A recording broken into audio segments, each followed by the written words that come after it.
everyone here is in business, and there's a problem that all businesses have. We're in the most competitive environment we've ever been in. We went from, 500 million people being online to a couple billion people being online, and in the next 4 years, they're saying we're going to have 3 billion more online. That means this entire world is a bigger market. If you're the person that adds more value, it also means you're going to have more competitors than you've ever seen in your life. How many think the economic world that we're in today is going to stay the way it is? Raise your hand. How many think that the economic environment is going to go through seasons? We're going to have some more ups and downs as we adjust to what's happening in the world here. Say aye. Well, then if we know that, our goal, you and I as leaders, should be to anticipate that. In fact, everyone in this room is a leader of something, whether you're the leader of a company or whether you're a leader of a department or whether you're a parent or hopefully you're a leader, not a follower. If you're a leader, you've got to exercise that skill. And so I want to talk to you about that, and one of the most important skills at that. But most people don't exercise that leadership because they're dropping behind in their skill sets. And I'll give you an example of what I mean. How many of you in this room, I want an honest answer. I'd like you to yell the answer, raise your hand if you would, please. How many of you in this room have ever experienced the absolute total humiliation of playing a video game against the child? What happens when you play the child? Who always wins? Come on, who wins? Always. Why does the child always win? Is it because they're faster? Is it because they're smarter? Is it because they're stronger? No, it's because they played this game before. As a result, they have the secret to success. They know the road ahead. And if you know the road ahead, you have an incredible power called anticipation. Anticipation is the ultimate advantage. See, winners, leaders anticipate, losers react. The reason you get beat is you don't know where things are happening, so you're reacting. Reaction is always stressful. And yet so much of our life is predictable if we just were to study it, not be caught up in our day-to-day. It's predictable the challenges you're going to have in your relationships, or with your kids, or with your body, or with your job, or with your economics, or with your mother-in-law or father-in-law. These are predictable. And if you would anticipate these things and put a strategy in place, you could take it all out and have the quality of life that you deserve. In business, it's everything. Those that anticipate, those that lead, and then there's those that follow. The followers are the reactionaries. So the more we can anticipate, and you can't anticipate and lead unless you first learn how to lead yourself at a different level. And so I love to have you just see that if you and I can start to take control of our focus, and we can start to take control of the meaning of our lives and make something really that meaning that empowers us, because look, what's wrong is always available, isn't it? There's always an Ebola, a bird flu. There's always something that's going to kill the entire human race tomorrow on TV. And then there's your life. What's wrong is always available, and so is what's right. And you have to take control of that focus, because otherwise you become the follower and you get to live your life. Even though you're a smart person, we're all smart, but it's easy to get led astray by everybody else's focus, isn't it? And then all of a sudden let them create the meaning for us. And then all of a sudden we're settling for a life far less than what we desire or deserve. So my approach is really simple. My approach is to say, let's, you and I, just for a few little time we have here, because if you get fully engaged, it's amazing what you can accomplish and do. When you're partially engaged, you get a little bit of result. When you're disengaged, we all know what you get, nothing. And we live in a society where most of us are so overwhelmed. There's so much information. We're not having any problem with information. We're drowning in information, but we're starving for wisdom. And so we got to separate it out. And so one way to separate it out is I'd like to talk to you about 3 things that can help you increase your performance and your life. Is what can increase performance for an individual or an organization. But also I'm equally obsessed about what's going to make somebody fulfilled. Because who's had this horrible experience? Who here has ever achieved your goal and then your brain said, is this all there is? And that's worse than failing. At least when you fail, your brain can say, I can figure this out and do it again a new way. But when you succeed and you're miserable, you're basically technically screwed. So what I want to make sure that you and I do is we set ourselves up to be able to win. So there's 3 things I'd like to walk you through. 1, I'd like to walk you through out of the competitive edge that's going to get you both the performance you want at the highest level and also the fulfillment you want. Because if you want to know my view, I can tell you there's 2 master lessons in life. Lesson 1 is the science of achievement. If you want an extraordinary life, if you want a magnificent life, which by my definition has nothing to do with me, it's life on your terms. What are your thoughts around courage? How do people get the courage to play the long game? It's not the long game, it's the infinite game. Because a long game could be 5 years, right? True. Yeah, this is forever. How do people build that? Everything that we're talking about in the infinite game is really, really, really, really hard. It is so much easier to build a company based on short-term ambitions than it is an infinite cause. It just is, right? It's also fun, right? Until it's not. Less inspiring, but sometimes fun, right? Hitting a goal feels good, right?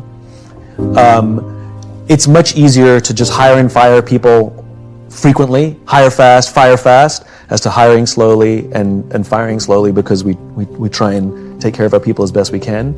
It's hard to build teams. All of that stuff we talked about leadership, like what am I supposed to do to build a trusting team? Well, I wish I could give you a list of 5 things. It's really, really hard to be a parent. It's much easier to be an uncle or an aunt or not have kids, right? It's hard, right? So why do it? You know, it's fun and exciting to try and beat our competitors, you know? But to have to face our own weaknesses every day, that's exhausting. You know, existential flexibility, I'd rather not. I just would rather not. You know? So the reason this takes courage to completely change our mindset, about the game that we're actually players in, and how we want to approach these things, and do we want to shift our mindset and our organizations to prepare for the infinite game, to be organized for the infinite game, it takes courage because we're going to be swimming upstream in a world that is very finite driven. You know, the pressures on us are overwhelming from Wall Street or our own egos or from internal incentive structures or our bosses, whatever it is. The pressures are overwhelming for us to play the finite game. And so how do you stand up to massive external pressure? Courage. And courage is something that comes from relationships. You know, it's external. A world-famous trapeze artist would never attempt a brand new death-defying act for the first time without a net. They would never do it. So why do we think that we could do something difficult without external support too? I've had the opportunity to meet real heroes, people who've risked their lives to save the lives of others with the belief that they were going to die. And they didn't. And when asked, why did you do it? They all say something similar, which is they would have done it for me. It's external. And so we have to take the time to foster and take care of people around us, to nurture our relationships, because when we're going to be doing something difficult, when we're going to be swimming upstream, when we're going to be innovating and doing something different, there are days we're going to doubt ourselves. There are days we're going to get knocked in our ass. There are days that storms are going to rise, and we have to have people who say, I got your back. You need to do this. We need you. The world needs this. Keep going. I believe in you know? And so courage comes from not only our willingness to do that for others, but then their willingness to do it for us. And if we commit ourselves to a just cause and we're willing to do those things, then, you know, the great thing is we take a lot of people with us and change the world for the better. And isn't that sort of the point of an infinite life? To leave this world in better shape than we found it, to leave the companies that we work for in better shape than when we started, to leave our families stronger and better capable than they can do without us. You know, isn't that what it means to live an infinite life? That we can literally live on beyond our own lives.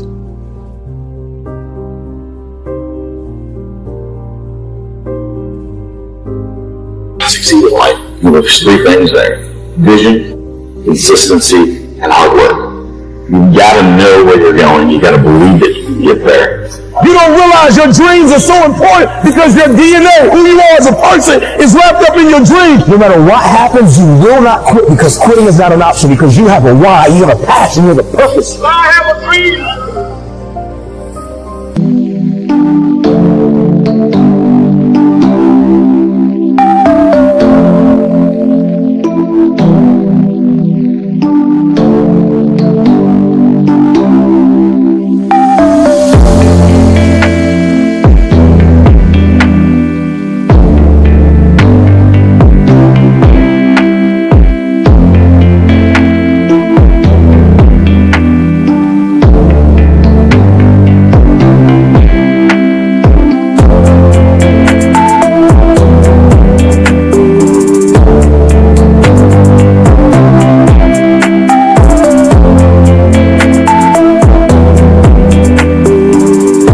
DNA is in your dream. To change the story that you've written in your head for the last 2-3 decades. And I think it's universal.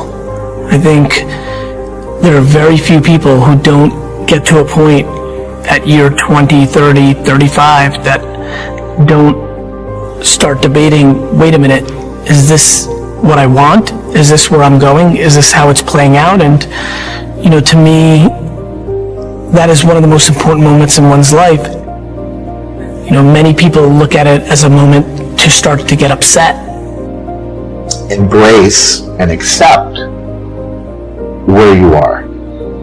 That what's happening right now is actually happening for you. That what's happening right now is your benefit.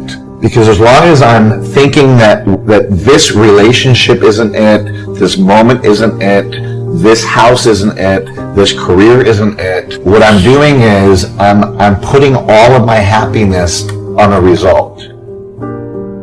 Me being grateful for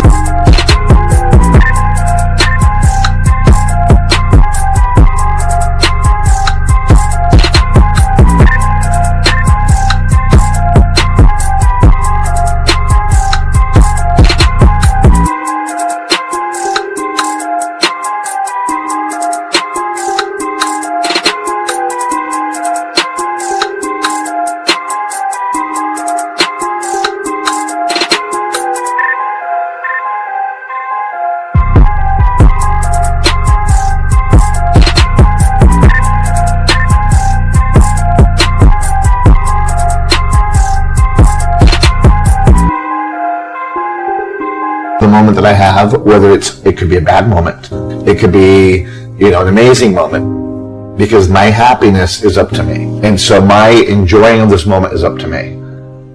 When Tony was sharing what she was sharing, Jill, both of them got dealt with people taking advantage of them when they was little. Listen to me, man. I know you suffering. I know you hurting on the inside. You wondering why.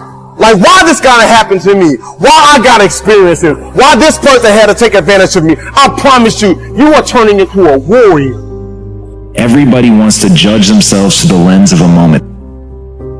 They want to be cool right now, today. And they're asking themselves, what's the least I need to do to feel cool? What's the least I need to do to be successful?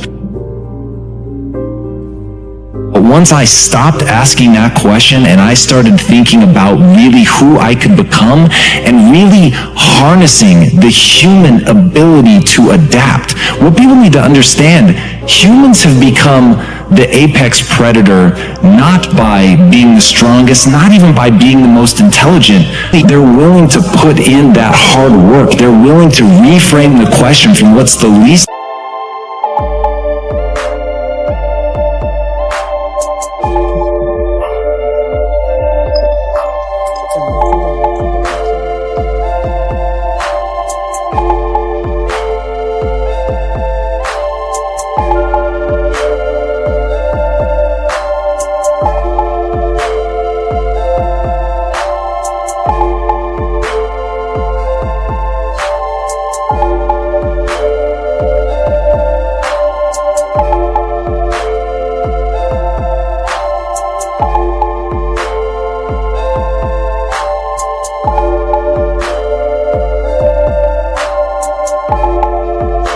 I can do to what's the most I can bear. And when you're looking at yourself on that long timeline, when you're saying, what can I accomplish over the next 10 years? What is the amount of suffering and back-breaking work that I'm willing to put in and endure in order to become something extraordinary? That's the key, is you actually have to perform. One shot as far as we know it. This is all we have got. So why waste it? You want to leave a mark. You want to leave a legacy. You want your name to continue on the lips of others for years to come.